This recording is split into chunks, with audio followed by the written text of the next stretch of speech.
In a cozy mansion in the heart of Queens, New York, a man in his mid-30s strode into a tastefully furnished living room. Athletic and handsome, he carried himself with quiet authority. The butler at the entrance bowed respectfully as he passed. A young woman followed him in. Her bright blonde hair fell in soft curls around an innocent, delicate face. She looked to be in her mid-20s and wore a light pink dress that barely reached mid-thigh. Turning to her, the man gestured at a sofa. "Hold on, let me call her." "All right, sir." She flashed a hopeful smile, but his expression didn't change. "I'll wait here." Her smile faltered as she sat on the sofa nearest the door. She took in the crystal chandelier, the Chinese tapestry, and the plush rugs with open admiration. "You have a very beautiful house." He didn't hear her. He was already in the hallway, calling out. The woman's eyes gleamed as she looked around. "He seems to have a lot more money than I expected," she murmured to herself, a cunning smirk forming. "Seems like everything is falling into place." "Haley," the man called, moving deeper into the hall. He waited, listening. No answer. With growing concern, he started checking rooms, eyes scanning keenly. "Have you seen my daughter?" he asked when the butler came to his side, worry etched across his features. "No, sir," the elderly man replied, "but I think she is in her room." Arthur said nothing back and kept going. "Haley," he called again, opening doors, peering into wardrobes, even checking under beds. 10 minutes passed, and his patience thinned. She wasn't in her bedroom, nor in any of the 8 rooms in the house. The butler, Gerald, joined the search, his own worry mounting. "How can my daughter go missing in minutes?" Arthur snapped, stung that Gerald didn't know where his little girl had gone. "She was downstairs when I left. I wasn't outside more than 2 minutes, and she's missing." Gerald lowered his head, ashamed. He had no idea where the little rascal could have run off to. Then a familiar giggle spun Arthur around. His heart, tight with panic, eased at the sight of a tiny girl with light blonde hair racing toward him, her face alight with laughter. "I pranked you again," she announced, hugging his legs. He scooped her up into the air. "Don't do that again to Daddy, do you hear me? Except you want me to die prematurely." He hugged her fiercely and let her down only when she wriggled to be free. "I love you so much, baby." He kissed her chubby cheek. She laughed louder than before, clearly pleased with the worry she'd caused. "We have a visitor and she's here specifically for you," Arthur said wearily, choosing the bluntest way to break the news. "Who is she?" Haley's smile vanished. "She's a surprise," he coaxed, guiding his daughter toward the living room. "I hope it's not another babysitter," Haley muttered, peeking through the doorway. "You guessed correctly." Arthur entered with Haley at his side, her tiny fingers wrapped around one of his. "Haley, this is Jenny. She's your babysitter." He crouched to her level. "She's sweet, she's kind, she's patient, and she'll give you everything you need." "Hi, Haley," Jenny chirped, her smile sickly sweet as she stepped closer. One look was all it took for Haley's curiosity to curdle into annoyance. "I don't like her." Without a second glance, she spun on her heel and headed for her bedroom. "You don't like anyone, Haley," Arthur sighed, following. "This lady is highly recommended, and that's why I hired her." "She's not going to watch me, Dad. I don't like her." Tears welled as she tried to dodge past him, but his longer stride cut her off. Exhaustion weighed on him. "Honey, you know Daddy has to go to work, right? I can't stay and watch you myself. I'm very busy. I need her to keep an eye on you while I'm away, so I know you're safe." "I cannot stay with her, Daddy." "I don't like her." She stared up at him, cheeks puffed and red with defiance. "You'll have to like her, baby. I'm tired of bringing different people every day." He crouched again. "Please, do this for Daddy?" Haley burst into tears despite his best efforts. "I don't like her," she cried, tugging at her hair. "What about a treat to make up for my absence?" Desperation slipped into his voice, even though he disliked plying her with junk food. "I'll order your favorite fried chicken and sandwiches with Coke before I leave. I have a meeting in a few minutes, but don't worry, I'll be back soon. And when I get back, I'll listen to all your complaints. That is, if you behave. Leave me alone." She crossed her arms and looked away with a frown. Arthur pulled his little princess close, kissed her forehead and smoothed her hair. "I won't be gone long, I promise." He hurried off, not daring a final look at her teary eyes. Haley trailed him until he stepped out, Uncle Gerald close behind. "I'll take good care of you, dear," Jenny said loudly enough for Arthur to hear as he left. Haley watched the door close, then turned on Jenny with a scowl. "I don't like you," she said flatly once her father was out of earshot. "Good to know." "Because I don't like you either," Jenny replied, an evil smirk twisting her lips. "Show me where your dad's safe is, will you? That's the only way for you to stay out of trouble." "Why will I show you where my dad's safe is? I don't think he has one." "Do you want to steal our money?" Haley shot back, still in her usual playful tone. Jenny wasn't playing. She seized Haley's hair and yanked. "Let me go," Haley cried, face reddening. "Leave me alone." "Why are you hurting me?" None of the household staff were around at this hour. Gerald had taken over driving duties because the chauffeur had called in sick, leaving Haley alone with the woman who now terrified her. "Do you assume that someone would come to your rescue?" Jenny hissed, tightening her grip. "Too bad, it's just you and me here. So you have to do as I say, else I'll kill you." "What do you want from me?" Haley trembled. "Please let go of my hair. Please don't hurt me." Jenny tugged harder. Haley screamed, "Mommy!" "Your mummy is dead, little brat," Jenny spat. "I'll only let go of your hair if you show me your father's safe." Haley's sobs rose. Worried the neighbors might hear, Jenny slapped her twice to silence her. "You want to play games with me? I'm not your babysitter, you little shut. Just so you know, I'm not like the others you insulted and disrespected. What I want is your father's riches, and if you don't show me his safe, I'll hit you so hard you'll start to fucking bleed." Haley's throat burned raw from crying. She stammered, trying to reason. "I told you I do not know where my father's safe is." "In that case, I'll do what I need to."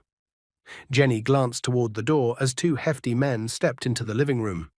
"Follow me," she ordered them, dragging Haley toward Arthur's office, a place the little girl wasn't allowed to enter because her daddy's important work happened there. "I don't want to." Haley thought of screaming, but no one was home. She still didn't understand how the men had gotten inside. "Leave me alone," she pleaded.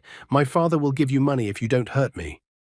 "We won't need to hurt you if you just shut up and lead the way," Jenny snapped, scooping Haley into her arms. Haley kicked the air and fought to get free, but she was no match for the woman's strength. "Stay still, you shitty brat." Jenny tried to clap a hand over Haley's mouth, afraid she'd scream. Haley bit down hard, drawing blood. Jenny shrieked and dropped her. Haley bolted for the door, burst into the hallway and slammed it behind her. Jenny and the two men tore after her. "Catch that girl," Jenny thundered, watching the men charge in the direction Haley fled. "Fucking hell," she cursed. "If I couldn't steal his money, then I'll need to get the brat so I can get a ransom from her father." Meanwhile, Arthur, riding in one of his many luxury cars on the way to the office, received a message from his secretary. The clients had already arrived and were waiting. He checked the time, 10 minutes to go. With a weary sigh at his own unprofessionalism, he reached to the seat beside him to review the presentation one last time, and came up empty. "Shit," he muttered, realizing he'd left it at home during the frantic search for Haley. "Turn this car around."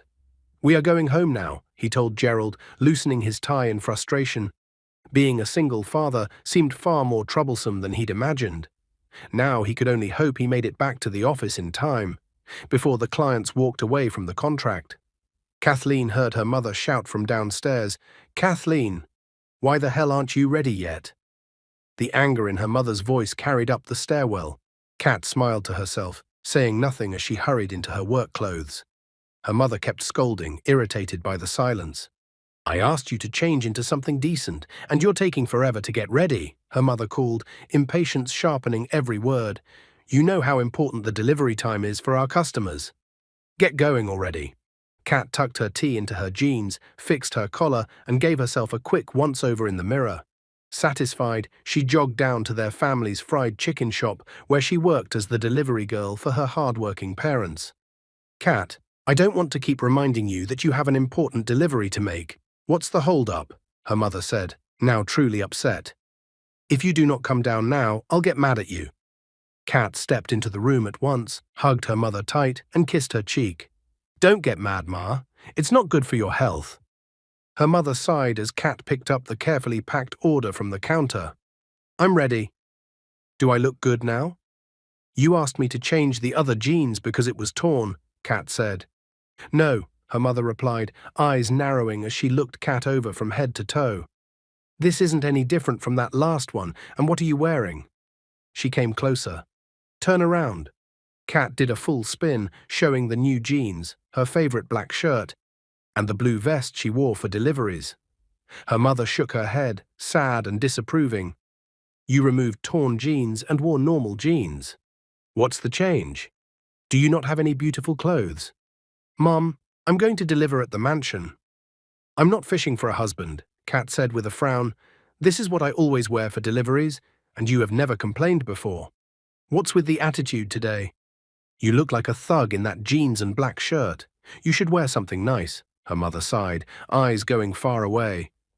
Besides, the big mansion has a handsome and eligible bachelor. You should dress nicely when going to make deliveries there. It's more than just delivery, you know? You could get lucky with that man for all I care. Kat didn't argue. She just hugged her mother again and set out. Ever since her mother's leukemia diagnosis, the nagging about marriage had become constant. Kat had learned to live with it, the way her mother had learned to live with the disease. Even after her mother was declared leukemia-free last year, the warnings about life being short continued, and finding Kat a husband before anything could happen remained her top priority. It didn't take long for Kat to reach the mansion. The gatekeeper's booth sat empty, which was odd, and the wide-open gate made the whole compound feel wrong. Assuming someone had rushed out and forgotten to close up, she headed to the door with the delivery, rang the bell, and waited. No one answered. She pressed the doorbell repeatedly, peering through the stained glass. It was her first time seeing the interior so clearly. The man who lived here had exquisite taste. Still, being ignored felt strange. No matter how busy they were inside, shouldn't someone come for their order? Hello, she called, nerves prickling. Who is home? I'm here to make deliveries. She couldn't help wondering why her mother had insisted on changing her outfit twice and sending her on this run herself. If she'd left earlier, maybe someone would have been home. No one came. Not a maid, not a butler, not a single staff member. Baffled that the rumored billionaire's house sat unattended, Kat decided to leave. Were they getting robbed or something? She muttered, uneasy. The meals were prepaid, so she set the package by the door. She needed a signature, but chose to risk leaving without one. The silence felt wrong. She turned toward the gates and quickened her steps, then froze. Leave me alone. The cry was faint and high, slicing the quiet. Kat whipped her head toward the lawn, but saw no one. Who is there? She called, heart thudding. It sounded like a little girl, panicked. Leave me alone. Daddy, Mommy, someone help. Chef Coco, Aunt Mira. The child's voice broke with desperate sobs. Kat sprinted closer. Is everything okay? She started to shout, then her voice died as the scene snapped into focus. Two men were dragging a tiny girl toward a black van. The child kicked and screamed, fighting wildly. A woman with bleached blonde hair in a light pink dress hovered nearby, guiding the men as if directing where the kid should be placed. Hurry up, one man barked from the passenger seat, motioning for the others. Throw the kid in, we don't have much time. The man holding the girl struggled. She was stubborn and refused to climb in, kicking his legs, smacking his hands, punching his face, finally slamming a heel into his groin. Enraged, he jerked his head forward and clipped her with his jaw. She cried out, and Kat winced, helpless for a beat. You little bratty bitch. I let you off easy because I didn't want to hurt you. That doesn't mean I don't know what to do. Stay silent or I'll make you unconscious, he snarled. The girl could barely move now. She only cried, tears trickling down her plump cheeks. Get in, the driver snapped impatiently. The woman was already in the van, watching with the driver as the thug tried to stuff the girl inside. You said you can handle this, you fool. The first time we are letting you do the most important job, and you decided to screw it. If this doesn't work out, we are done with you, the woman bellowed, clearly the mastermind. If you fail, we're all going to prison. So get your ass moving. Kat dropped into a crouch, scanning the ground for anything she could use. If they saw she was only a harmless girl, they might ignore her, and the child would be doomed. Her fingers closed around a handful of pebbles by a manicured bush. She ducked behind the leaves and gathered them up. She lobbed the largest stone at the man clutching the child. It smacked his shoulder. He flinched. "Come on, get into the car," his accomplices shouted.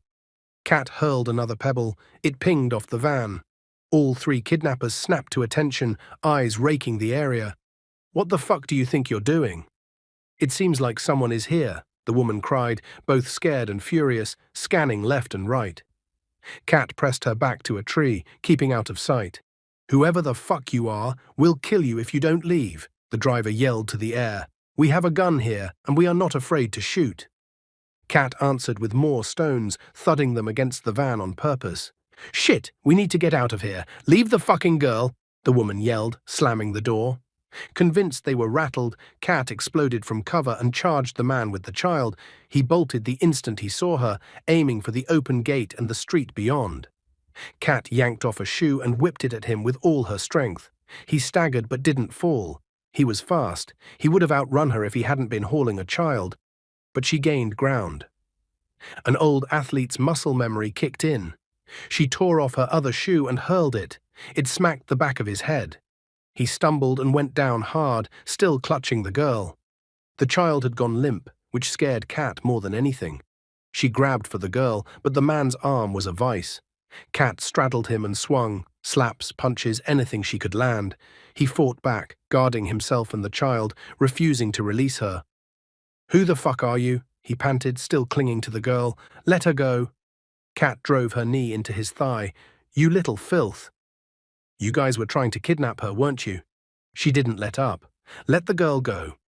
A final double strike, ankle and wrist, made him yelp. His grip broke. The child tumbled to his side, scraping her skin. Tires screeched. Kat spun toward the van, fearing the others were coming for her. She hadn't realized they'd started rolling the moment she chased their partner. Her attention cost her. The man shoved her off with a brutal heave. She hit rough concrete, palms scraping raw.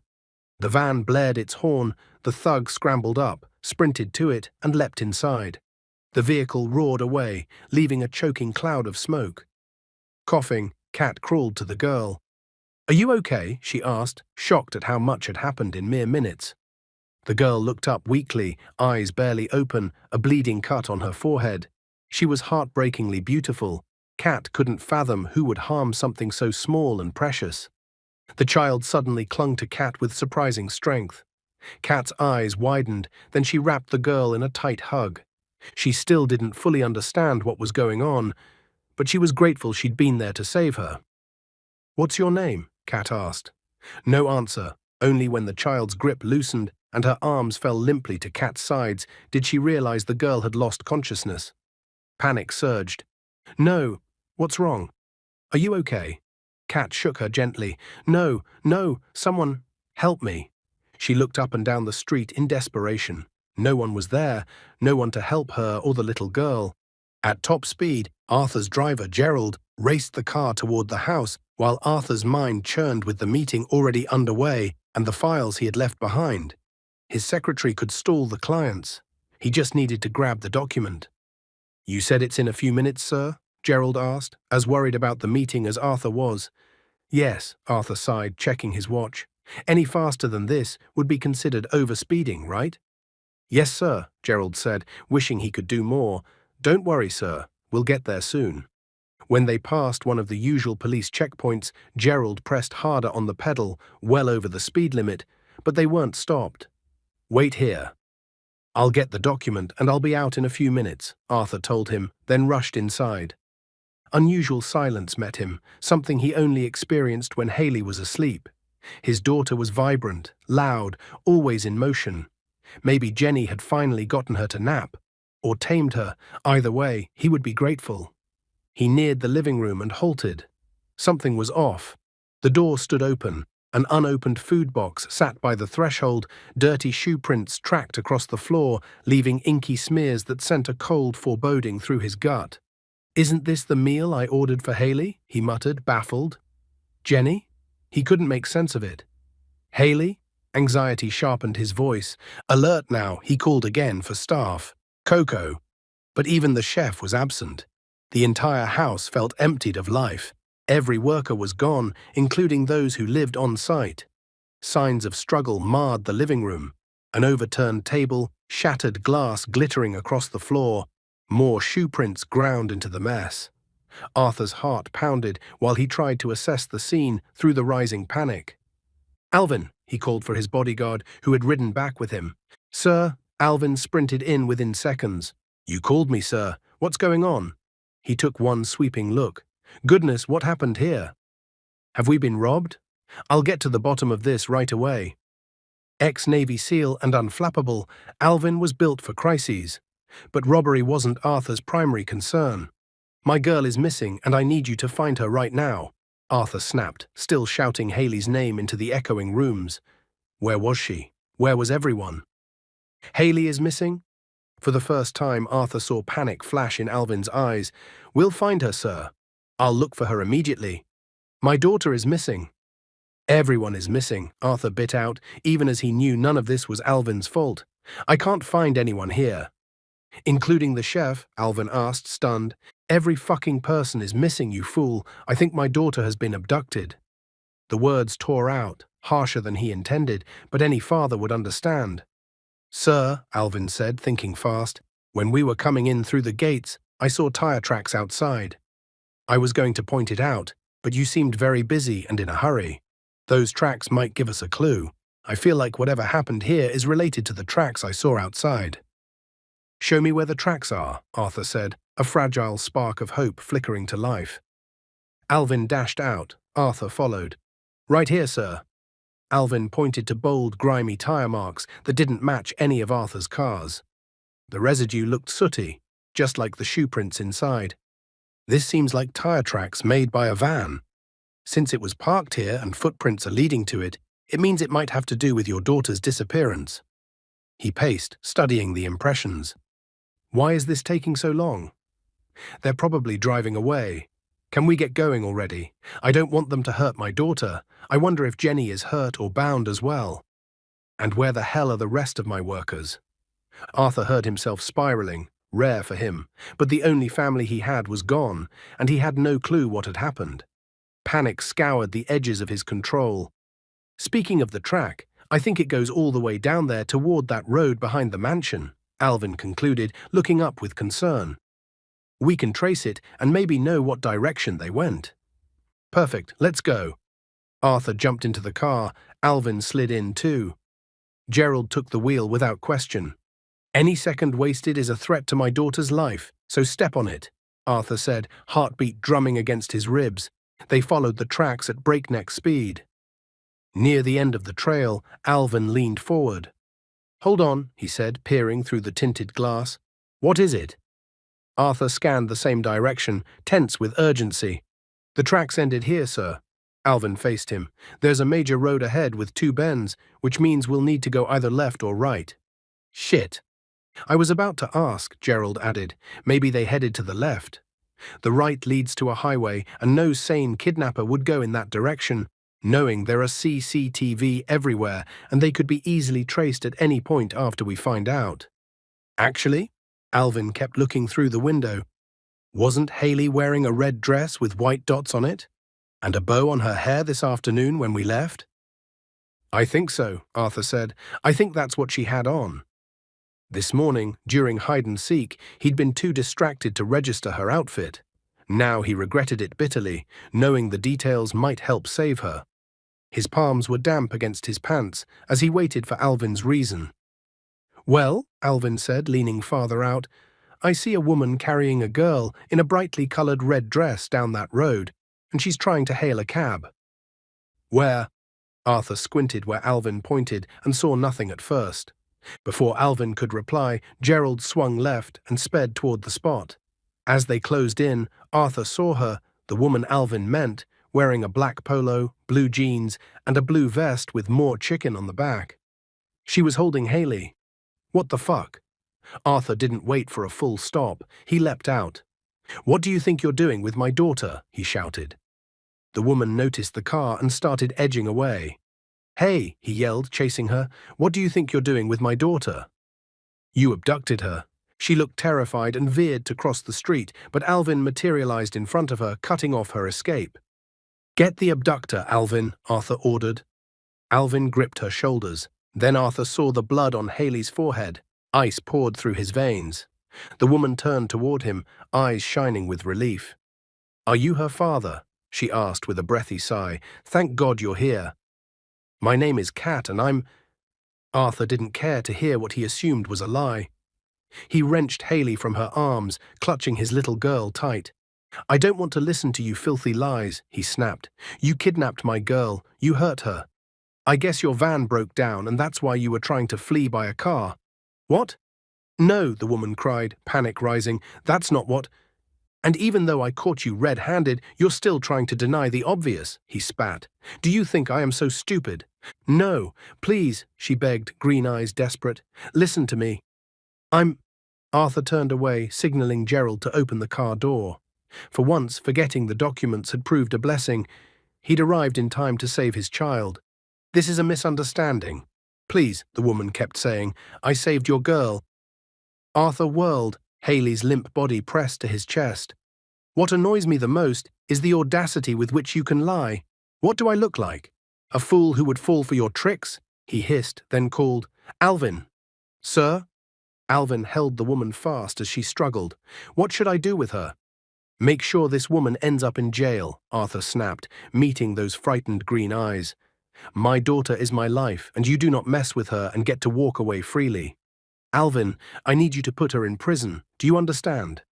"Yes, sir," he said with a nod. The suspect stared, stunned into silence. Arthur thought he saw tears when Alvin twisted her hands behind her back and marched her away. How could someone so beautiful stoop to abducting a child? And where were his employees? What had happened to Jenny? Kat, that was the name she'd tried to give. Maybe he should hear her out. Maybe she could explain. But one look at the unconscious child in his arms ended the debate. Kat, whatever her name was, could wait. The police would handle her. "Step on it, Gerald," Arthur ordered as the car lurched forward. "My daughter is unconscious, and I need to get her to the hospital as soon as possible. I don't want to lose her like I lost her mother." Kathleen's heart pounded as footsteps closed in behind her. The man who'd been forcing her hands painfully behind her back finally released her. She turned, breath catching in her throat. A police officer stood there with a hand on his gun and a stern expression. Beside him was another man with his hands in his pockets, a scarf at his neck, and a woolen cap on his brown hair. "Don't take another step forward," the officer said, voice cold and clipped. "You are under arrest." Hands where I can see them. The words echoed. She couldn't believe it. She'd done nothing wrong. She had saved a little girl from kidnappers, yet she was being cuffed. "You have the right to remain silent," the policeman intoned, like a line from a 90s crime show. "Anything you say can and will be held against you in the court of law." He pushed her toward a police van across the road. Shock numbed her until it was too late to resist. Snow caked her sneakers, slush dampened her jeans. Her face burned from cold and embarrassment. 2 cars rolled past, witnesses to her humiliation. "Move faster," the second cop in casual clothes barked. "We do not pamper kidnappers and wouldn't mind hitting you blue and black right now if you don't do exactly as we say." Only then did it dawn on Kathleen. They thought she had kidnapped the child. "No, that's not what happened," she blurted. "We didn't ask," the plainclothesman snapped, frowning at her from the corner of his eye. "Get into that van before I get you into myself." She obeyed. The van sped through the streets. She tried to make sense of it all and couldn't. At the station, they hauled her out again and led her toward the cells. "You're going to stay here until someone bails you out. And even then, you'll probably still be in a lot of trouble since you messed with the wrong man," a cop scoffed. "What on earth were you thinking, kid? Trying to kidnap the daughter of a rich man." A rich man, the man in the coat who'd claimed to be the girl's father. How powerful was he that the police seemed to fear him? Officers moved about their routines without a glance for her as fear tightened around her like a vice. Still, she refused to regret saving the girl, even if it cost months or years in jail. At least the child was safe. A female warder appeared. "Come with me, miss. You'll be detained until the lieutenant says otherwise." Wordlessly, Kathleen followed to a cell. The bars clanged shut behind her. 3 other women were inside, hard-edged and thuggish. 2 looked mid-20s, 1 was mid-40s. The oldest, in an orange uniform, leaned against the wall, hands stuffed in her pockets. Short, spiky, dyed black hair, framed eyes rimmed dark like eyeliner. For all her fierceness, there was a flicker of sadness there. Two others sat together on the bare floor. The blonde, by the tiny window that let in the only light, lifted a death stare.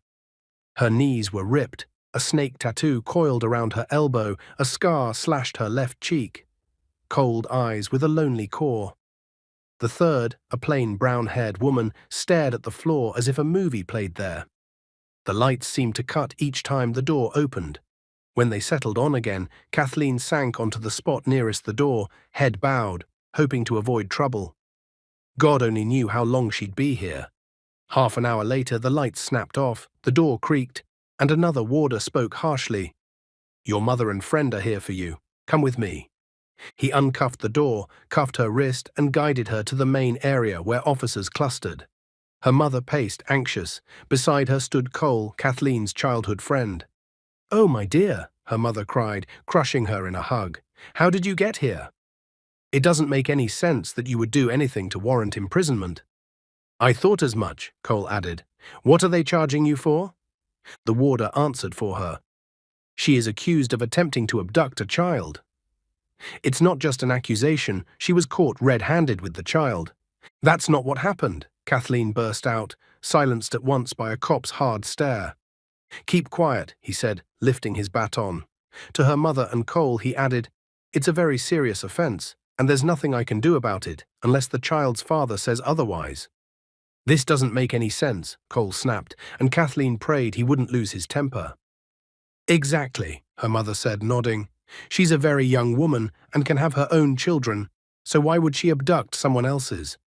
"Mom," Kathleen flushed, "let Cole handle this, please." Cole stepped forward, steady and protective. "Look, sir, this is my friend and neighbor, Kathleen Moore, and I have known her for ages. She has a very clean record and has a wealth of experience as an A-level babysitter. Why would she try to abduct a child all of a sudden where there is absolutely no reason for her to do so? There is a mix-up somewhere, and I'm certain that if you hear her out, you'll understand where you got this wrong." The warder called over the arresting officer. "Did you hear her out before you cuffed her? Maybe she isn't guilty." "I followed Mr. Dalton's instructions, sir." "Hearing her out would change nothing," the man replied. "She was caught red-handed with an unconscious child in her arms, trying to hail a cab so she could escape." "No," Kathleen protested again. "Seriously, that's not what happened. I swear. I didn't abduct her or injure her. And I wasn't trying to run away either." "You think we'll believe you after the father caught you red-handed?" the officer shot back, and her heart hammered. Cole found his voice again. "There has to be a CCTV in the street where she was arrested, right? What's the point of detaining her without going through the required procedure of making sure she is guilty? Please do what's needed. Check the camera and clear her name." "I am very sure that she doesn't have a hand in any of this." "This is what I have been trying to say, sir," Kathleen pleaded to the arresting cop. "I saved the girl from people who wanted to kidnap her. I do not have a hand in her kidnapping attempt. I can swear on my mother. Doesn't the child's house have cameras? The streets too. Please, don't tell me how to do my job," the cop snapped, then rounded on Cole. "Who are you to lecture me? Let me take care of this." He turned on the arresting officer. "Did you check the CCTV before getting the kid?" "No, sir," the man murmured. "Do you think we go about arresting people without proof? We carry out our research, and we are still doing that. Do you understand that?" "Yes, sir," the man said, head lowered. "All we want is justice," Cole insisted. "Please, you have to let my friend go. She is innocent." "And as always, you'll get justice," the warden replied. He started to move, but another cop stopped him with a hand on his shoulder. "Sir, you don't understand," the cop pleaded. "The girl this woman was accused of abducting is the daughter of a multi-billionaire." "Does that change the law?" Cole shot back. "You don't understand," the cop said. "Arthur Dalton is the law, and he is the only one who can withdraw the case." "What does this mean?" Cole asked, desperation roughening his voice. "What happens now?" "We will try to call Mr. Dalton and ask for his advice," the cop said with a sigh. "But until we hear back from him, we cannot do anything to help her. I'm afraid she cannot even be bailed." I'm afraid her fate is now in the hands of that little girl and her father. The private pediatric ward was quiet and dimly lit, wrapped in a soft, hushed atmosphere. Arthur's little girl lay on the bed, golden hair spread around her like a halo. A teddy bear sat beside her, the one she never left alone because it had been a gift from her mother. The last gift she received. She was the only patient in the room, and Arthur was the only one allowed in. He sat in the chair by her bed, worry and fear etched into his face. His brow furrowed as his eyes traced her unconscious form and the bandage on her head. God, she must have been in so much pain. Since being saved from the kidnapper's claws, she hadn't opened her eyes. Hours had crawled past, each tick of the clock an eternity, and still she lay unmoving, like a statue. After a while, as Arthur stared at the tiny rise and fall of her breathing, her arm twitched. "Haley," he called, delighted, hoping his baby would finally open her eyes and call for him. But the moment passed. She gave no response and slipped back into her coma-like stillness. In the middle of his turmoil, he remembered the important business meeting he'd abandoned. Leaving everything to his secretary without even telling the partners he wouldn't make it. None of that mattered now, only his daughter's life did. He still couldn't imagine what would have happened if he hadn't arrived early enough to save her from the crafty delivery girl who'd tried to kidnap her. Who would have thought an innocent-looking face could hide something so dark beneath? Unable to bear it any longer, Arthur paced the small room, fingers trembling as he raked them through his hair. He tried to stay calm and strong, but it was hard with his baby lying there motionless. All he wanted was to see his daughter's beautiful eyes, hear her golden voice. Know she was okay. Minutes ticked by at a snail's pace, and he felt on the verge of losing his mind. Just then, a nurse came in to check on Haley. She smiled softly at Arthur, then took Haley's temperature and checked her heart rate. When she finished, she moved in front of him and spoke in a gentle, soothing voice, careful not to disturb his little angel. "Hello, Mr. Dalton. Is she okay? Is she just asleep? Is she in a coma?" The questions rushed out of him. He felt a panic attack building and didn't even know how to stop it. "Haley, she's been asleep the whole time. It's been so many hours already." "It's only been 2 hours, Mr. Dalton." The nurse sighed as she explained. "She's still passed out because she was traumatized. It'll take a little time for her brain to get out of that trauma, but she has been provided with the necessary medication and should be waking up any minute now." A quiet calm settled over the room, a sense that everyone was doing their best to help his daughter feel better. "Does this mean she is going to be fine?" "She's going to be okay, sir." The nurse finally looked up at him. "She'll be awake soon, so please calm down." Like ice water on an open sore, her words soothed his aching heart. Relief shuddered through him. "Thanks again, nurse." "The name is Betty," she said, turning to leave after ticking something on the chart and setting it on Haley's bed.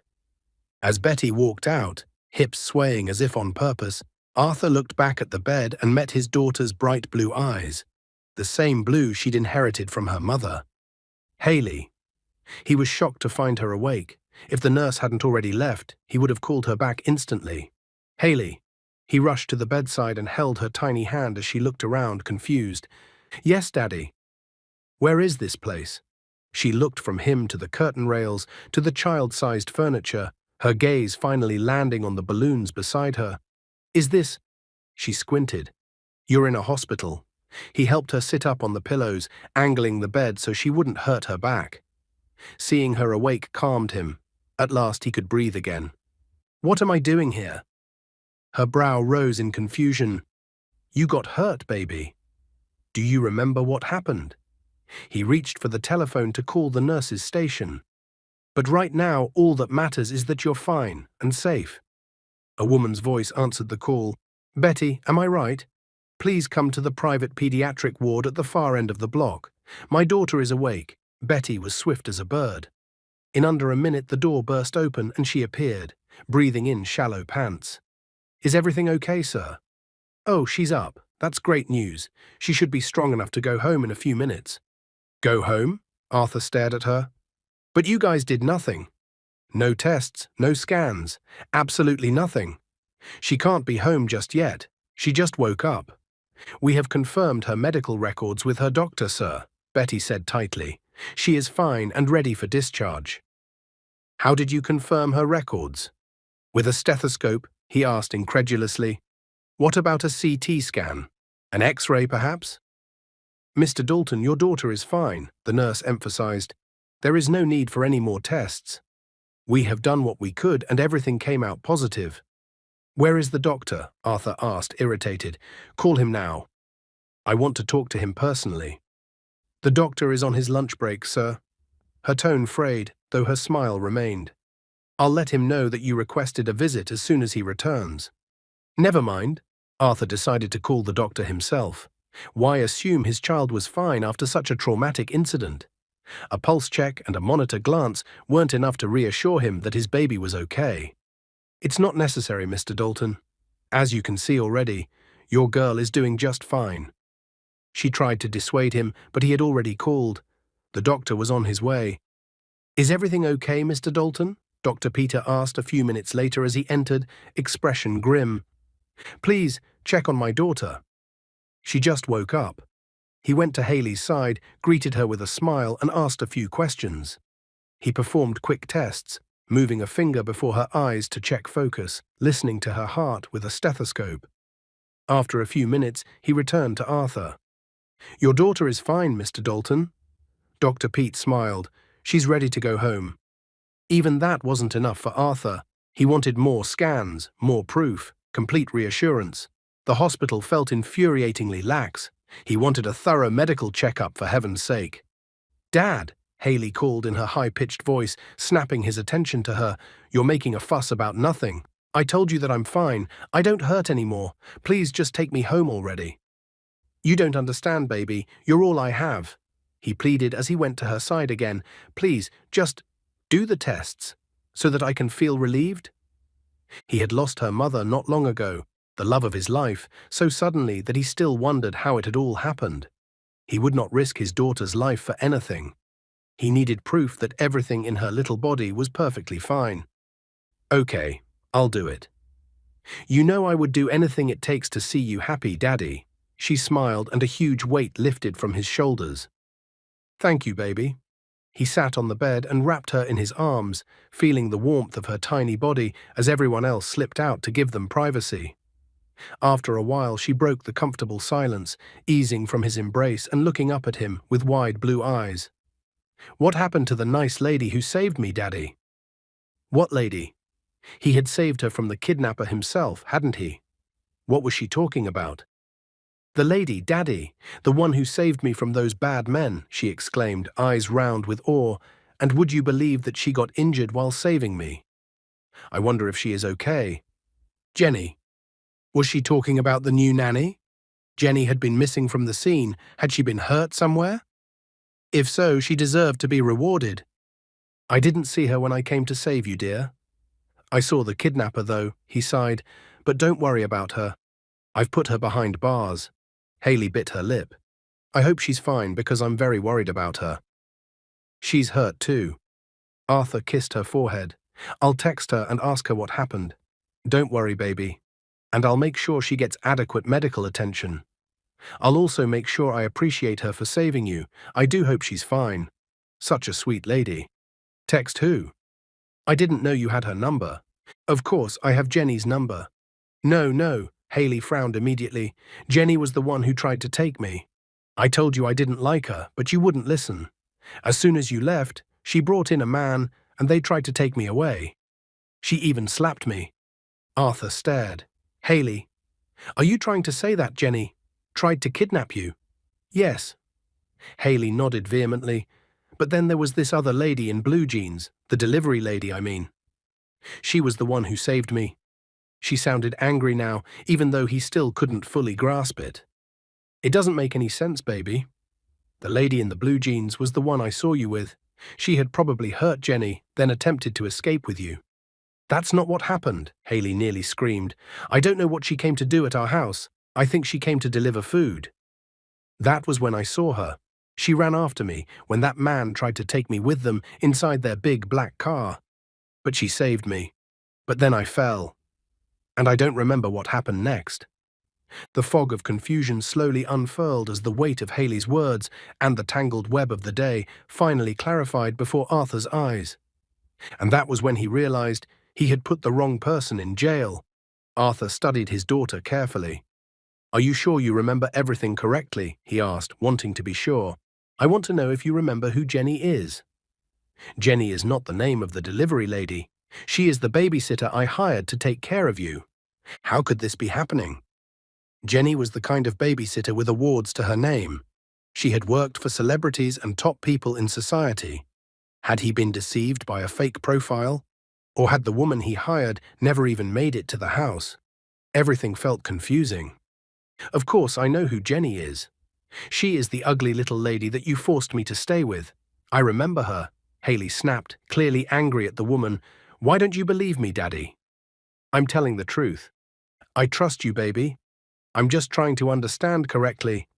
Arthur sighed, pinching the bridge of his nose. "And you also claim that the other lady was the one who saved you?" He was starting to piece the puzzle together, though he still struggled to believe it. "The delivery lady, I mean." "Yes," she burst out impatiently. "Jenny tried to hurt me with 2 other men. This other lady saved me from her." Arthur's face froze in horror and disbelief. "Fuck," he whispered as the truth crashed over him. He had put an innocent woman in prison, and her only offense had been saving his daughter. How could he have been such a poor judge of character? "Language," Haley chided with a faint smile when she heard him curse. "You're not supposed to say bad words." "Bad, Daddy." "I'm sorry about that, sweetheart," he said, rising from the bed. A headache pressed behind his eyes. The flood of new information left him unsteady. "Are you okay, Dad?" Haley asked, noticing his unease. He nodded, standing stock still, as if his feet had been nailed to the floor. It felt like time stopped, leaving him trapped in a moment of utter devastation. Dear Lord, what had he done? He had let the kidnappers get away and put an innocent woman in jail. Fuck. "Dad," she called again. "Yes, baby." He jolted back to the present, realizing she had been watching him the whole time. "What did you do, Dad?" Haley asked curiously. "Why do you look like that?" She leaned closer, sitting up straight and peering at him with wide blue eyes. "You look like you made a boo-boo." He forced a comforting smile. "I'll make everything okay, baby. I have to leave you for a little while so that I can check on the woman who saved you. I need to make sure she is fine." He had to get to the station and fix his mess. "You want to leave me here alone, Daddy?" Her voice turned somber and small. "I'll be back in a few minutes, I promise." He rubbed her hair, crossed his heart, and gave a reassuring smile. "Can I come with you, Daddy?" The question tugged at him, but he couldn't allow it. She hadn't been discharged, the tests weren't done, and he didn't want her to learn that the woman who saved her had been thrown into jail without a proper investigation. "No, baby. You'll have to wait until you get the tests done, remember? You promised me you'd get the tests done, didn't you?" he asked, gently steering her away from the idea. He knew she hated hospitals as much as he did. When she kept giving him those big, sad puppy eyes, he bent to hug her, planting several kisses on her hair and forehead. "I'll be back before you'll notice, I promise," he told her. "And when I do, I'll take you home right away." But, what if someone comes here again and tries to take me away?" she sniffled. "Would you leave me all alone, Daddy?" "Of course not," he said at once. "I don't plan on leaving you alone. Alvin will stay with you." "Alvin?" Haley frowned. She didn't like Alvin much. She didn't like anyone else much, for that matter. But Arthur trusted Alvin with his life. He knew Alvin would rather die than let anything happen to his little girl. "I guess he's okay." Haley sighed in defeat. "You'll be back soon, right, Daddy?" "Yes." Very soon Arthur called Alvin over. The bodyguard took his post beside the bed like a silent sentinel. "Don't leave her room until I'm back," Arthur ordered. "If the doctors arrive for the test, go with her."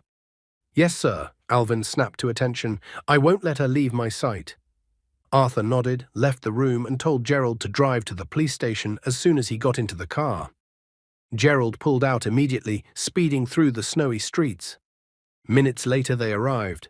Inside, fluorescent lights glared off cold grey walls. The air smelled of sweat and fear. Phones rang and people shouted. Even in the chaos, Arthur found the officer who had made the arrest. a friend who hadn't hesitated to carry out Arthur's instructions earlier. "Hello, Jeremy," Arthur said as he stepped into the officer's office and took the chair opposite. "Welcome, sir." Jeremy shut his computer and focused on him. "You drove down here from the hospital. Is everything okay? How is your daughter's health?"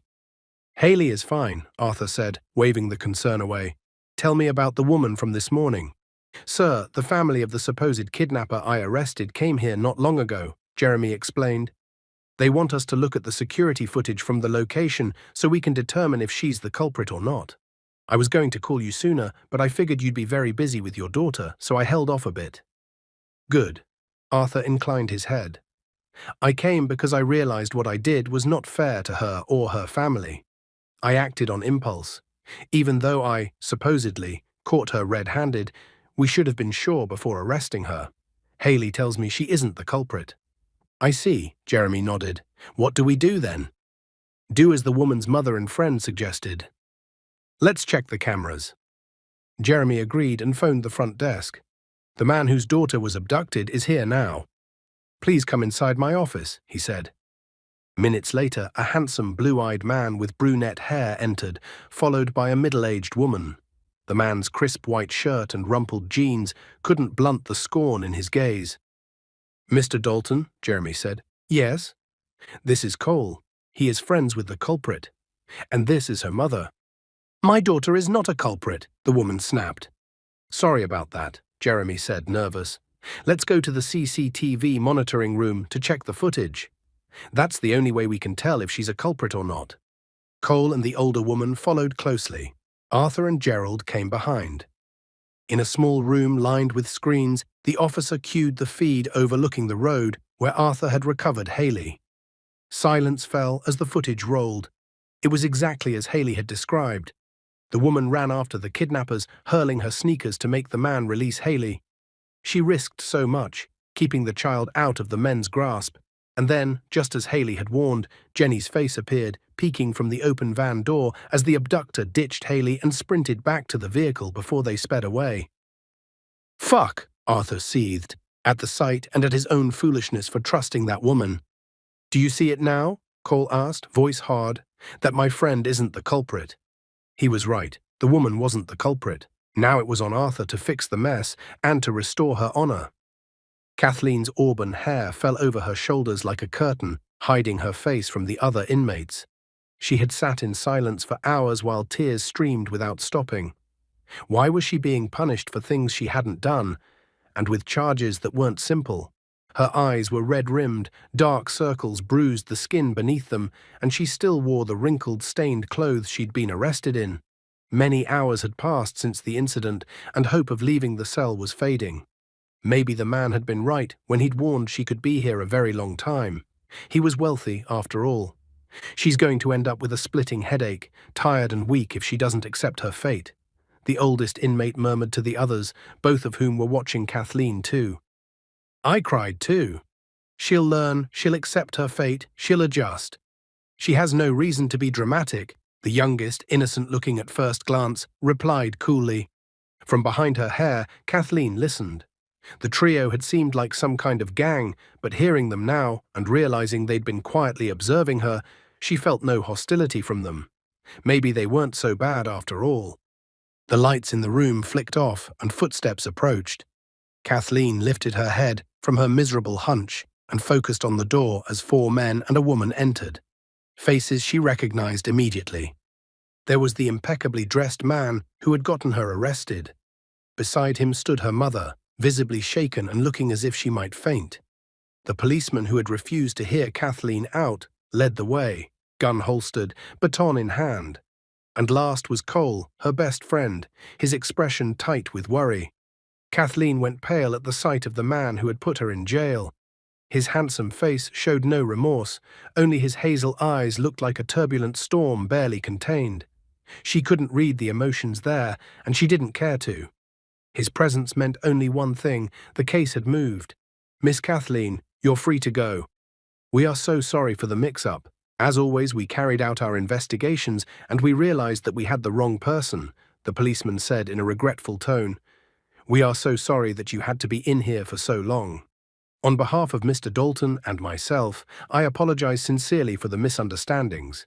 He opened the door and held it as she rose on shaky legs, newly declared a free woman, cleared of all charges. Beyond him, Cole glanced toward the three inmates who now watched the scene with narrowed eyes. He stepped forward as if to ask whether she was okay. Kathleen simply nodded and gestured to their cuffed hands. She herself had been recuffed when they'd brought her back earlier. She placed her hand in the officer's and stepped out, leaving the others surprised and perhaps a little jealous. All the while, she couldn't stop staring at the man whose actions had landed her in this terrifying place. He looked like a typical prick, too used to power and money. Luxury clung to his clothes and cold resolve to his eyes. Handsome, yes, but she was far too angry to care. "I'm so sorry for the mix-up once again, Miss Kathleen. We have checked the cameras and found the real culprit," the policeman continued as they reached the bustling front office. "We will find the woman who tried to abduct the little girl, but as of now, you are free to go." Kathleen hadn't moved an inch since leaving the cell. Rage balled her hands at her sides. Her mother and Cole noticed. Both hovered close. "I'm glad this whole thing didn't take too long. I'm happy that you're out, and I'm happy that you're innocent," her mother said quickly, clutching Kathleen's arm as if she knew a scene might erupt. "Shall we leave?" Cole asked, taking Kathleen's other arm. They were clearly monitoring her, trying to keep her from doing something reckless. The man, Arthur, remained impassive.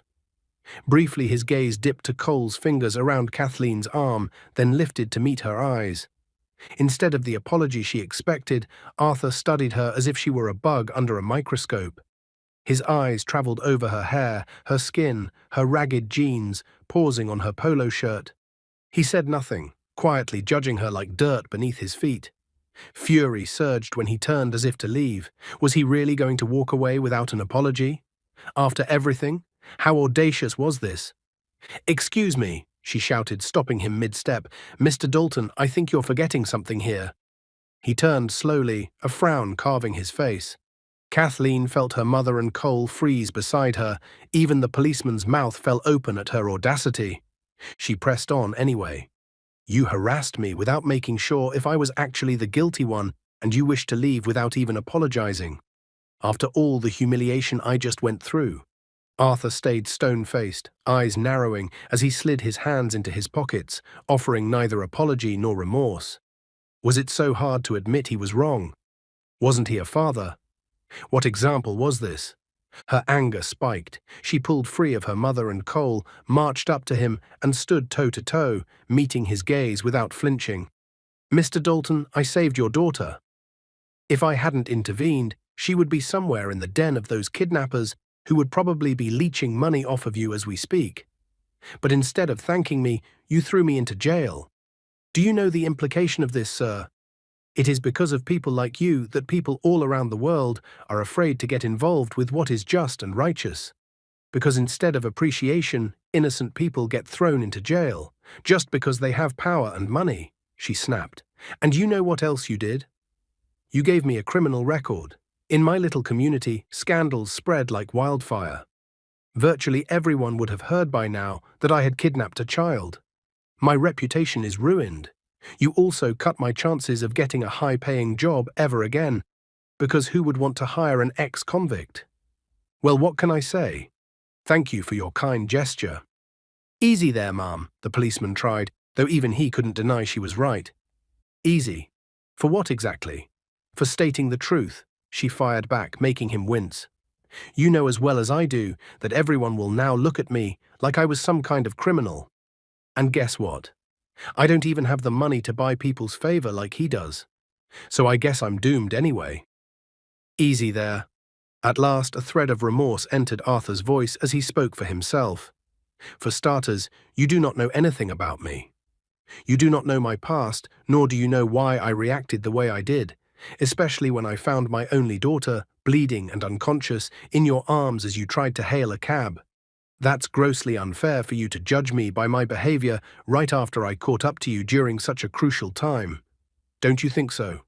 Maybe he had been burned by others before, maybe his wife's death had left him raw, and seeing his daughter so vulnerable had triggered the overreaction. Maybe Kathleen was overreacting now. All of that could be true, and still he had treated her unfairly. Just as unfair for you to throw me in jail without knowing if I'm truly guilty. Don't you think so? Fine. He threw up both hands. I understand that this might tarnish your image, so I assure you that the police would not give you a bad record of any sort. I will personally see to it. And I apologize, Miss Kathleen, for not carrying out proper investigations before detaining you, even though I caught you with my daughter. I hope that clears things out. Now, if you'll excuse me. He strode out without a backward glance, leaving Kathleen feeling foolish for having saved his child. Fuck you, she yelled after him, fists clenched. That's supposed to be a fucking apology? She shook with anger, coiled tight as a spring. If they hadn't been in a police station, she might have slapped him. As it was, that would have meant assault and real prison. Easy, Kat, Cole said gently, laying a steadying hand on her shoulder. Let's leave this place. We should be grateful that he released you and even agreed to give you a clean record. Most wealthy folks don't care what happens to their victims. Yes, her mother added eagerly. At least he promised that your image would not be tarnished for any reason. Don't pick a fight with the wealthy. It's impossible to win them, love. Please, let's just leave. Kathleen said nothing. She walked ahead of them toward the door, savoring her freedom and longing for a long, hot shower at home. One thing, however, was certain in her mind. She never wanted to see that bastard's face again. Hating someone yet thinking about them felt like the worst kind of self-torture. Kathleen disliked Arthur intensely, but images of him wouldn't leave her mind. The way he had stood so tall with his hands in his pockets, towering a foot over her, the tone he used that underlined how different their worlds were, and, most of all, the disrespectful apology he'd given.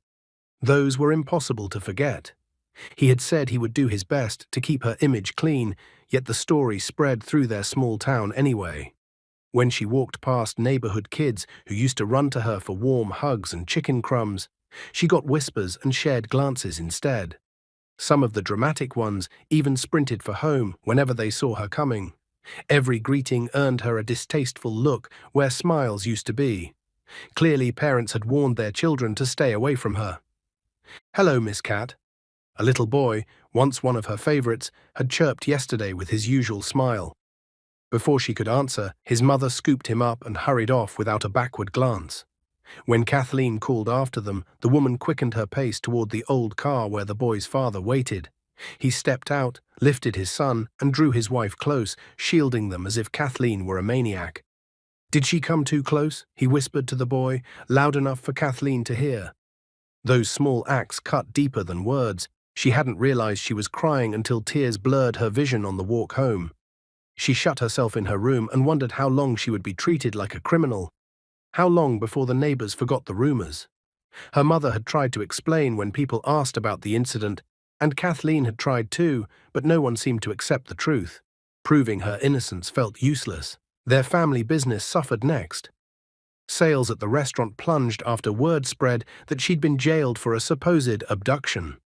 The place that once buzzed at night, old folks and workers chatting over drinks and fried chicken, now sat barren and silent.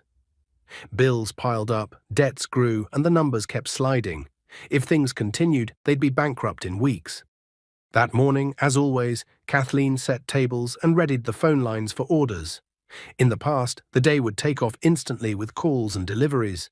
Today, it was just her and her mom, with only a couple of passers-by who hadn't heard the rumors. The contrast to their usual bustle pressed on her chest. Near despair, she sat behind the counter, staring at due bills and the thinning cash. A man approached, and she brightened, only to deflate when she recognized the icy blue eyes of her best friend. "Hello, Miss Entrepreneur." Cole leaned against the desk, grinning. Usually the busy room kept his voice low. Today there was no one to disturb. "Why is the eatery so dry today? I hope you haven't made a bad meal that sent everyone parking. What's with the empty hall?" "I don't know, Cole," she sighed, rubbing at her tired eyes. Not long ago they'd been the neighborhood's favorite spot. One unverified story had swept the town, and people swallowed it whole. He noticed the emotional exhaustion on her face, stepped forward and cupped her cheek, his fingers brushing a tear from the corner of her eye. "You look exhausted. Want to go up to your room to get some rest?" Kathleen glanced at her mother, still marinating chicken that would likely go unsold, and felt her lips tremble. Yes. She rose, realizing customers weren't coming anytime soon. Come on, she told Cole, hoping to talk privately without worrying her mom. Mom? She called as they reached the exit. Yes, Kat? What's the matter? Her mother asked, sweat beading her forehead. Keep an eye on the restaurant. I'll be back soon, Kathleen said, leaving with Cole before her mother could object. Inside her room, with the door shut, panic bubbled up. We'll need to find customers, Cole, and soon. I didn't want my mum to get worried. That's why I brought you in here to talk. If Mom finds out that something is wrong, she wouldn't let me rest until I tell her what it is, and I don't want to worry her right now. She leaned against the door while Cole sat on the bed. I need help, Cole. What should I even do? This isn't working out. I don't understand why everywhere is the way it is, he said, frowning. Even if you're a criminal, staying away from the restaurant won't make them safe. It's funny how people don't think that far. They just make assumptions and act on impulse. They've known you for ages, haven't they? And all it took was one stupid rumor. People's thoughts don't bother me, Cole. Those who would buy our meal regardless of the rumors are still coming. But they're so few that we'll go bankrupt if this continues. I don't want my mother to overthink the restaurant's situation, but I'm starting to worry too. She checked that he was listening. He was, eyes fixed on her. My parents worked so hard to get us here. It's so scary and sad that this is happening because I was good to that idiot. I got an idea, he said, hesitant. What is it? I don't care what it is, I just want the sales back up, and hopefully my integrity too. Actually, he admitted sheepishly, I'm not talking about the business, I'm talking about you getting a job. Huh? She frowned. What do you mean? I mean, why not try to go back to corporate? You have a degree and you used to earn well at your last job.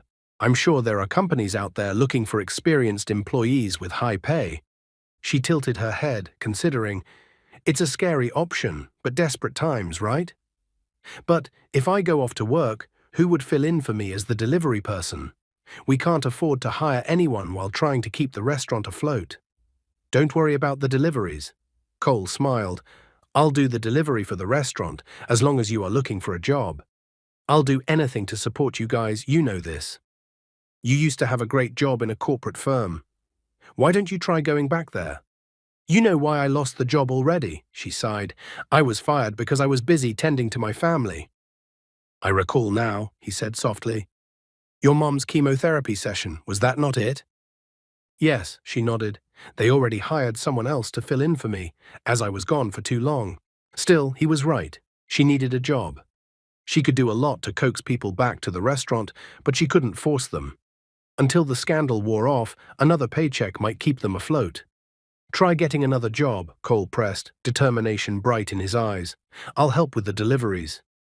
But what about your own job? She asked, worried he'd get in trouble. You do recall I work from home, right? He arched a brow. Being a software developer helps me work anywhere I want.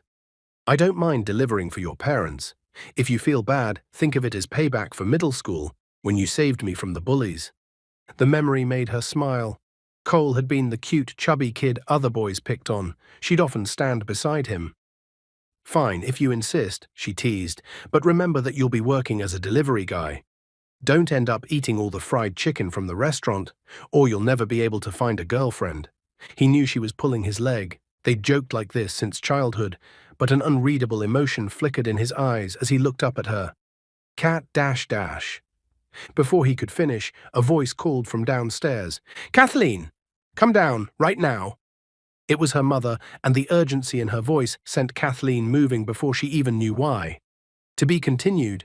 If you enjoyed this episode and you want the next one ASAP, please type next in the comment section. This is Uncle Joel, your storyteller. I'll see you in the next one.